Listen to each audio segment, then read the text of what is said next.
Hey everybody, it is Friday, and that means that it is time for another episode of It's Pronounced Ryerse, the podcast that I do each week where I talk with you about the intersection of faith and politics, where I tell you my take on the news, give you a big idea, say some words of encouragement to you.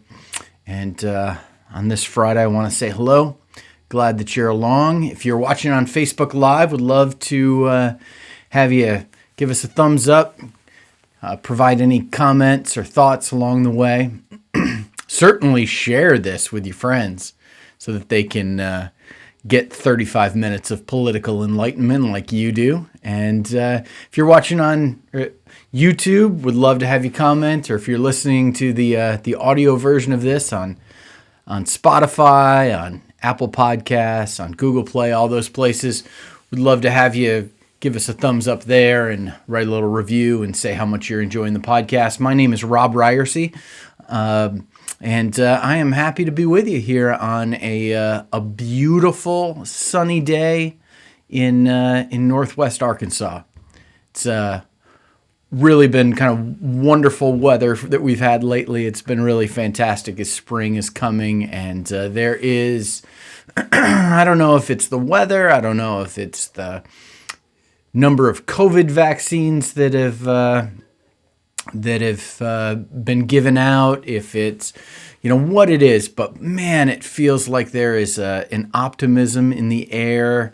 It feels like the tide is turning. It feels like things are maybe getting a little bit better, and that's a good thing. And I hope you're feeling that too. It has been a long, hard period of time that we've been through, and feels good that there's a little bit of hope seeping through. And so with that, let's what we're going to do today is I'm going to talk with you about the rundown, what's happening in the world, and share with you some thoughts about that. Let me just turn my phone off so it doesn't ding anymore, and share some thoughts with you about what's happening in the world, and give you the rundown. We'll also have a big idea for you today. Going to talk about how, if you want to change policy, maybe the best way to do that is to change policy makers. And I'll be talking a little bit about the importance of electoral politics, and then ending things off with the benediction, as I always do, because I'm a pastor and I can't help myself. But that's not where we're going to start. That's where we're going to end. We're going to start with the rundown. And that means talking about the news of the day. And certainly the news of the day is all about Matt Gaetz. Matt Gaetz, congressman from Florida, who has had one of these really terrible weeks.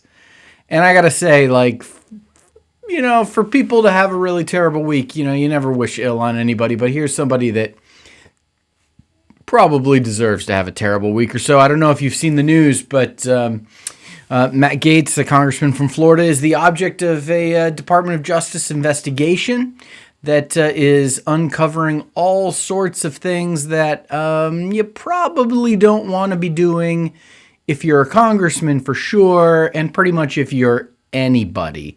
There's allegations out there now that he is being accused of sex trafficking, possibly violated the law when it comes to sex trafficking statutes, because apparently he has taken a 17-year-old girl across state lines that he was having a relationship with, a sexual relationship with.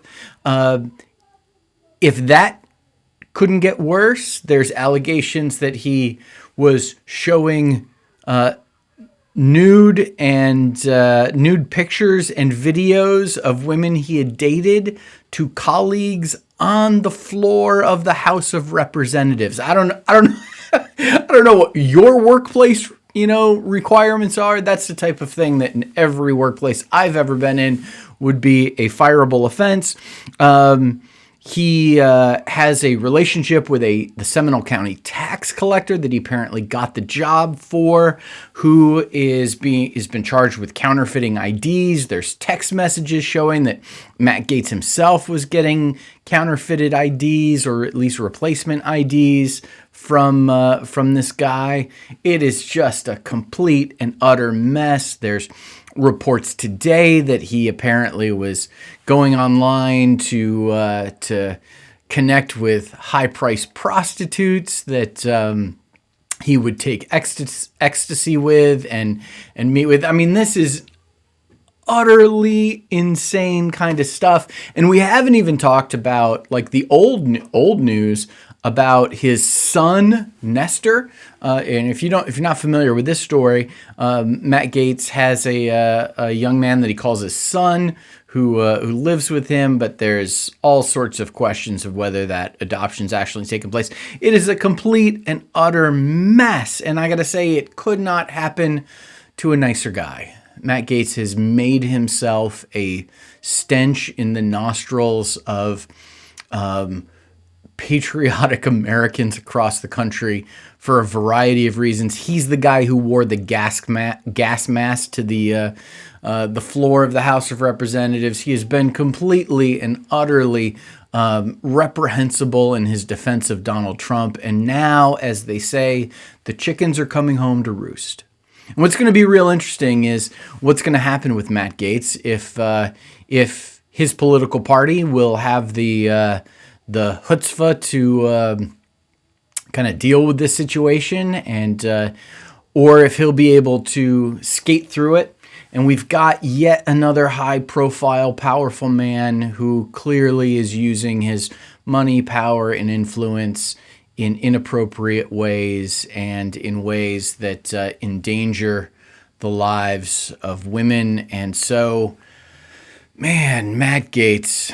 I remember I was at the House of Representatives visiting some Congresspeople a couple years ago, and was with a gentleman that I do some work with, and we saw Matt Gaetz in the hallway, and my buddy leaned over to me and said, "Man, I am absolutely committed to nonviolence, but I'd love to go punch that guy in the face." Matt Gaetz, the chickens are coming home to roost, and we're gonna have to watch and see what's taking place with this situation. It is certainly the kind of political scandal that has brought down people in the past, and I gotta say, fingers crossed that it will do that once again. The country seems to be transfixed right now with another high-profile court case, another trial. This trial is the one of Derek Chauvin, who has been accused of the murder of George Floyd, which then set off a whole series of protests across the nation, and the necessary and important resurgence of into our consciousness of Black Lives Matter through the summer of 2022. And it's been really fascinating to see. I've had a lot of friends who have been watching the trial. That's interesting to me because it reminds me of those trials that kind of capture the imagination of the country, capture the attention of the country. Those of us of a certain age, all remember the OJ trial being one of those trials. And every once in a while, there's these trials that are of such importance that we all tune in and check them out and follow along and see what's happening. And one of the most troubling things that's been pointed out is that this is the Derek Chauvin trial. It's not the George Floyd trial. It seems that Derek Chauvin's defense as the police officer who had his knee on the neck of George Floyd for 9 minutes and ultimately killing him, it seems like his defense is George Floyd deserved to die. And I got to say, listen, George Floyd might have passed a counterfeit $20 bill. George Floyd might have been high, might have, been doing drugs. Last I checked, the penalty for those crimes is not death. And just because George Floyd possibly passed a counterfeit $20 bill does not mean he deserved to die. And just because George Floyd, did drugs on occasion does not mean that he deserved to die. He is not on trial here. Derek Chauvin is, because Derek Chauvin took the life of George Floyd. And, you know, we all saw it with our own eyes. We've all seen the video. It is tragic and heart-rending. It is, you know, torn our country apart, rightfully so, over the past year. And I think this is an opportunity for us to be united in our recognition that that justice doesn't get meted out by vigilantes, even if those vigilantes are wearing a badge and carrying a gun. And so hopefully what will happen with this trial of Derek Chauvin, it will be a conviction that begins to bring a bit of justice, which has not been served in this situation yet. Oh, man. Majorie Taylor Greene, another congressperson who is a huge Trump supporter along with Matt Gaetz. Majorie Taylor Greene tweeted this week that her defense against COVID is her healthy lifestyle.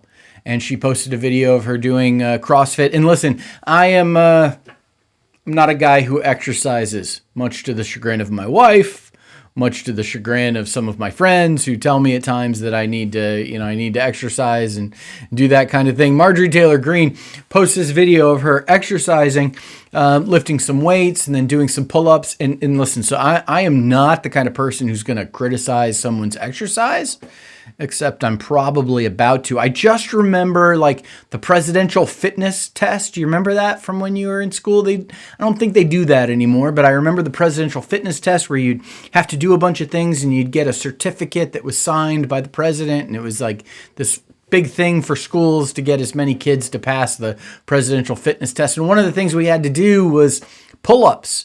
And, it was the bane of our existence for those of us that weren't, physically fit. It was terrible to do pull-ups, but I remember one of the rules for doing pull-ups and being able to pass the presidential fitness test was that you weren't allowed to swing yourself. You weren't allowed to swing back and forth and get that momentum to lift you up. You actually had to do it with your arms to pull yourself up.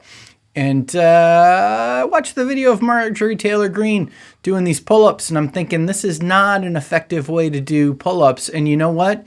It's also not an effective way to fight the coronavirus. Majorie Taylor Greene says that this is her defense against the coronavirus. It's not the vaccine that she called the mark of the beast.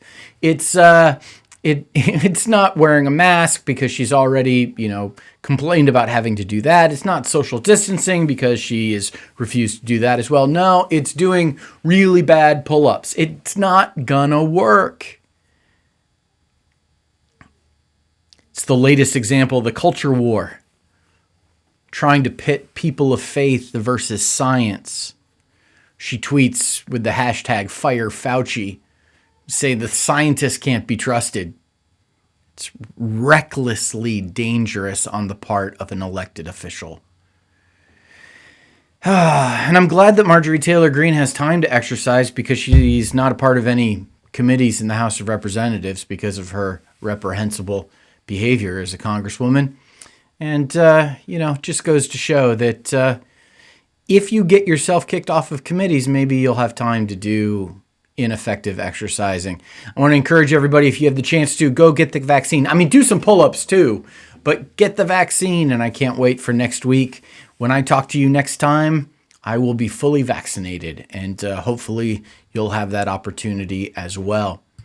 Man, have you heard about what's going on in Florida? So Ohio, what's happening in Florida? It was a fundraiser that was happening in Florida, but it was related to the Ohio Senate race. The Ohio Senate race is an open seat in this next election.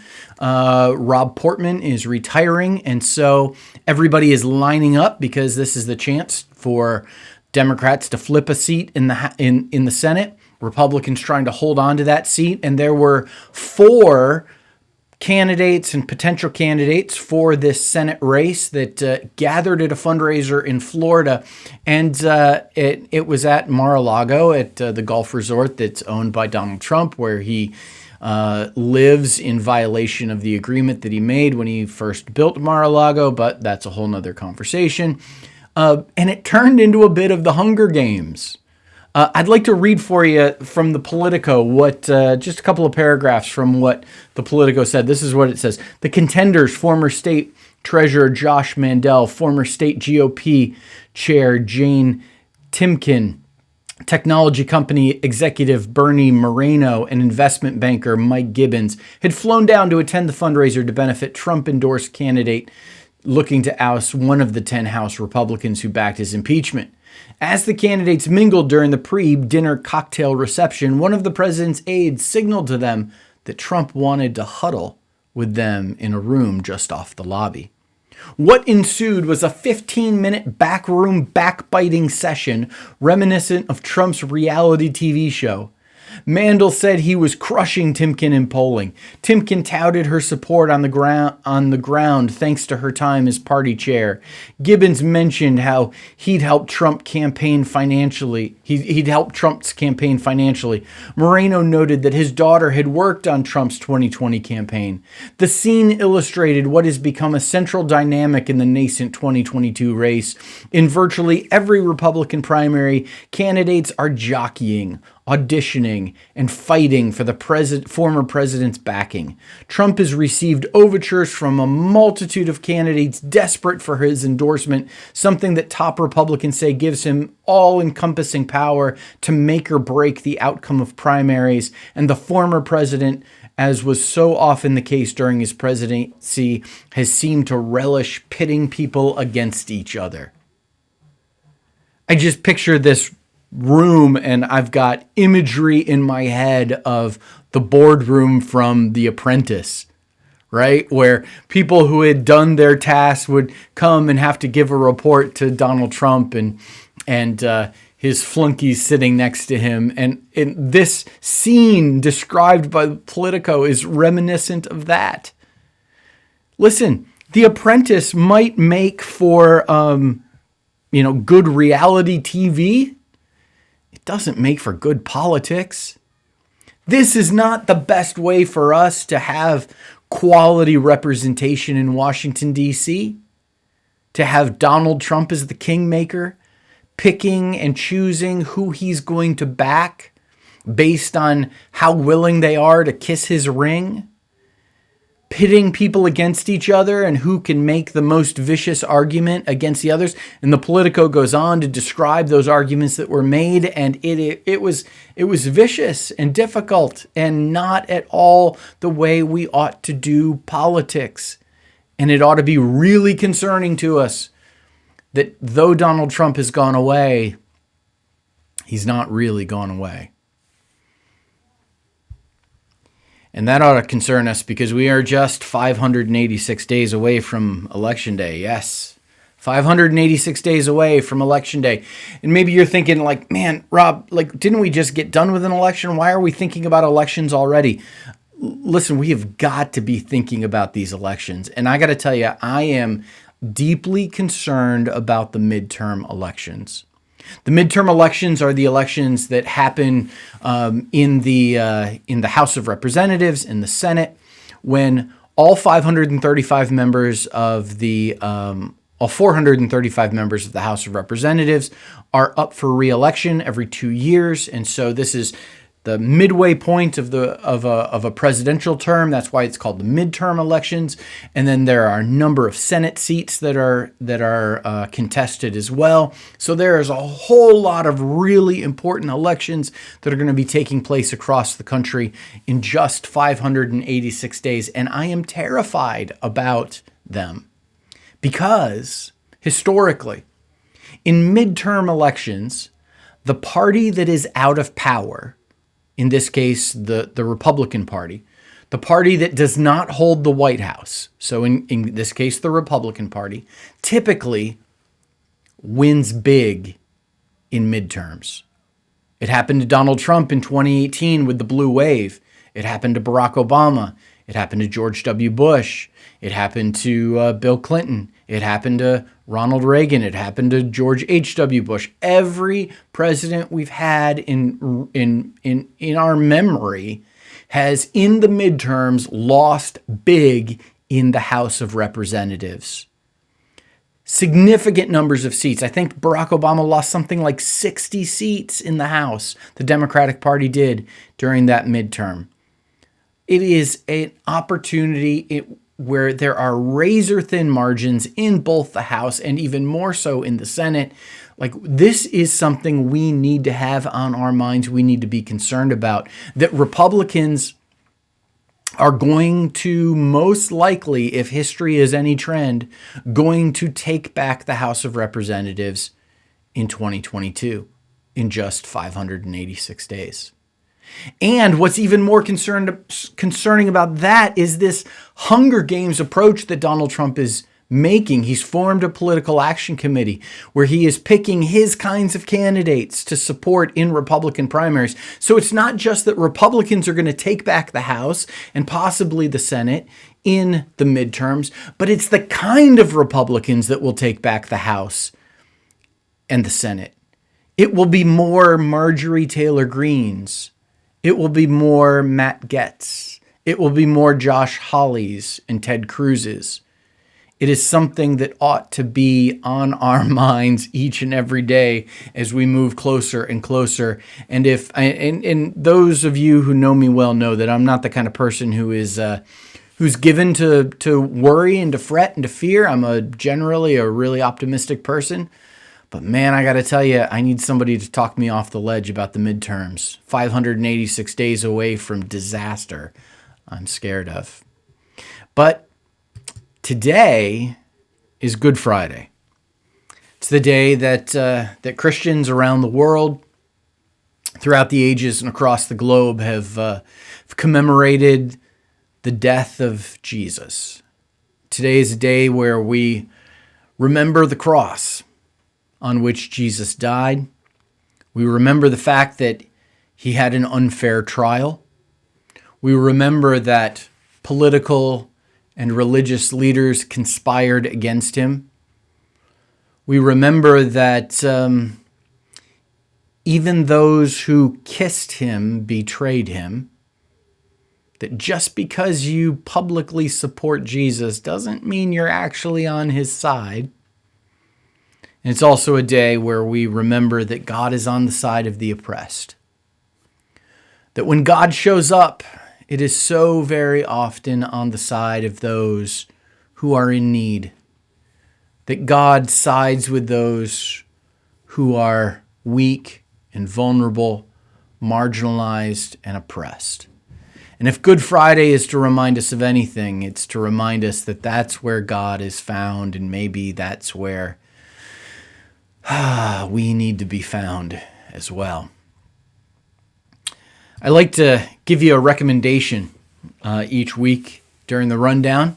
Tell you something either that I've watched or something that I'm using that has been helpful to me, and make a recommendation to you that's purely, not sponsored in any way. It's just stuff that's been good for me that I want to share with you. And today I thought, with all of this stuff, with all of this craziness, with the Hunger Games in Ohio, with Marjorie Taylor Greene and so many others thinking they don't need the vaccine, with political leaders like Matt Gaetz using his power and influence to prey on people for the midst of ongoing racial and class division within our country. There's so much that can stress us out, that can cause us angst. And I got to tell you, over the last, it's actually 294 days, I've been using the Headspace app to meditate. I started it about 10 minutes a day, 294 days ago. And now I'm up to 20 minutes a day where I sit in silence, focus on my breathing, find some peace and spaciousness, find some grace in which to live. And if you don't have a practice like this in your life, man, I want to encourage you to do it. I want to encourage you to check out this Headspace app. Maybe the best place to start, if you're interested in this, is with Headspace's shows that are on Netflix now. They've got some introductory shows, one about meditating, one about sleeping. And I'd encourage you to check those out. And I recommend to you Headspace because it is something that can really make a difference in your life. It has in mine for the last 294 days, and I'm looking forward to how it will continue to do so. Our big idea today, and I like to share a big idea with you, something to think about and to consider. I interact with so many people that their interest is in changing policy. They want to change how things are done. They look at some crisis that we have in the country. They look at some situation that's taking place in the country, and their response is, we've got to educate people. We've got to help lawmakers make better laws. We've got to change the policy that is causing this kind of hurt, this kind of oppression, this kind of disenfranchisement, and all of the different ways that people have been hurt by bad policy. Here's the thing that I've learned, though, and the thing that I've been convinced of, that if you want to change policy, maybe the best way to do that is to change the policy makers. I know there's a lot of people that feel like electoral politics is icky and they don't want to get involved in it. They feel like, I don't know, that's like, I just want to help people. I don't want to be involved in politics. There's a dirty word, to it. Like, it just feels like an icky kind of thing that you don't want to be involved in. But let me ask you this. What's easier to do? Is it easier to convince a politician who's got bad policy positions to change those? Or is it easier to change that politician? I know here in Arkansas, where we have had just really terrible laws that have been passed this legislative season that I've detailed on this podcast over the last several weeks. So many examples of things that just really bad policies that have been put in place. And you know why that's happened? Because of the people who have been elected to those positions. The lawmakers make the laws. If you don't like the laws, let's change the lawmakers. If you don't like the policies, let's change the policy makers. Electoral politics is crucial to our democracy. And that's not to say that the education endeavors shouldn't continue, because they absolutely should. Lobbying of elected leaders absolutely needs to continue by those who do it well. You do need to call your senator and call your representatives and send them emails and do those things. But at the end of the day, the thing that will actually bring about the change that we're after is a change in who the policy makers are. And for that reason, I think people of goodwill and good faith ought to get involved in electoral politics. They ought to run for office. They ought to volunteer on campaigns. They ought to get out and do what needs to be done to get the right kind of policy makers elected to the positions that have so much influence on the lives that we live. So something to think about. The next time you think like, this is bad policy. Yeah, it's bad policy probably because it's coming from a bad policy maker. And if it's going to change, maybe the way we change it is by changing who our representatives are. And that might mean getting involved in the dirty, icky, yucky world of politics. Well, listen, I want to thank you for being along today. Thanks for watching on Facebook Live. Thanks for tuning in on YouTube or listening on Apple Podcasts or Google Play or Spotify, especially on Apple Podcasts. If you're listening there, give us a 5-star review. Give us a thumbs up. Write a little review. It's so appreciated. And I thought for our benediction today, I would share with you some words from one of my favorite authors, Frederick Buechner, who, as it's Good Friday and we're thinking about the cross, listen to what Frederick Buechner wrote about the cross. He said this: "Two of the noblest pillars of the ancient world, Roman law and Jewish piety, together supported the necessity of putting Jesus Christ to death in a manner that even for his day was peculiarly loathsome.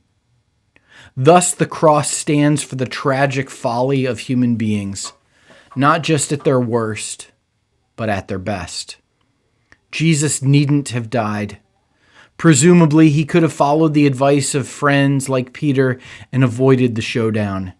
Instead, he chose to die because he believed that he had to if the world was to be saved. Thus, the cross stands for the best that human beings can do, as well as for the worst. My God, why have you forsaken me?" Jesus died in the profoundest sense alone. Thus, the cross stands for the inevitable dereliction and defeat of the best and the worst indiscriminately. For those who believe that Jesus Christ rose from the dead early on a Sunday morning, and for those also who believe that he provided food for worms just as the rest of us will, the conclusion is inescapable, that he came out somehow the winner. What emerged from his death was a kind of way, of truth, of life, without which the last 2,000 years of human history would have been even more tragic than they are. My friends, happy Good Friday to you. A happy Easter on Sunday. And until we meet again next week, I want to encourage you to be here now.